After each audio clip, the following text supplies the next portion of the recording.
Dark Phoenix is finally out, y'all. 20th Century Fox's last X-Men film. Oh boy, I can't wait. Well, I actually can wait. I've been waiting since November. But sometimes delays are good, right? Right?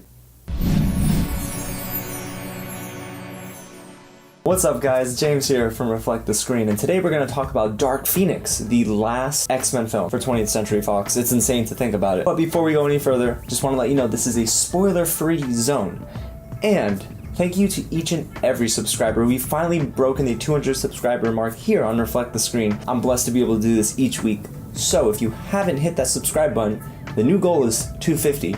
It's below. Alright, so let's dive right into Dark Phoenix. Dark Phoenix serves as the ending to a storyline we've been following since X-Men First Class. Sophie Turner returns as Jean Grey, who, on a space mission, basically encounters this weird gas cloud with crazy powers that just takes over her entire body and turns her into Dark Phoenix. Shortly after discovering she's not herself, the mission becomes Professor X and the X-Men trying to save the world from one of their own. So this film really is a mixed bag, but here's the good.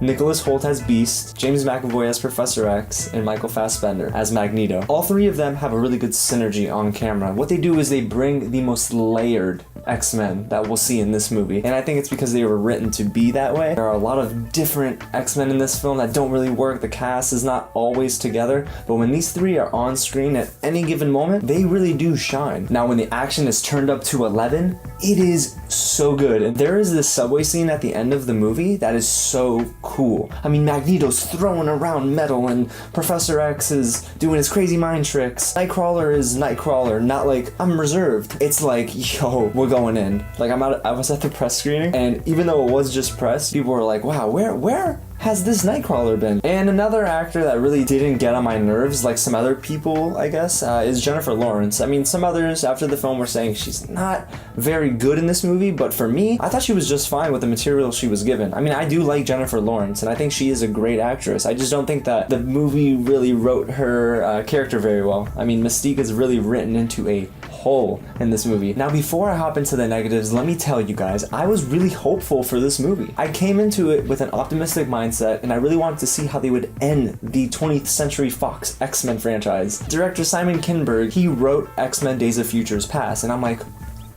okay, yeah, I like that movie a lot. And then I was scrolling through IMDb, and he wrote X-Men Apocalypse, and I'm like,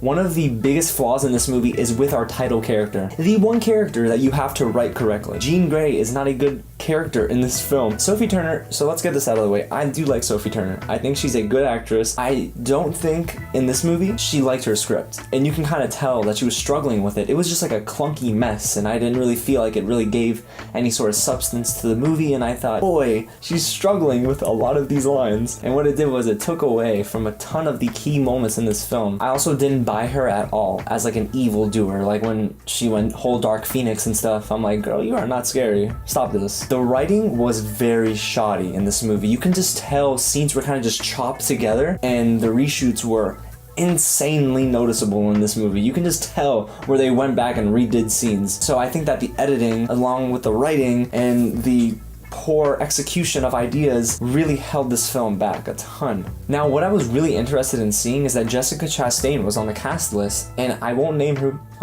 her character because that's spoiler stuff, but I will say that, man, it was so awful. Like, it was not good. It was not executed well at all, and it felt like a throwaway subplot, and I'm like, can we not focus on this? Can we focus on Dark Phoenix, please?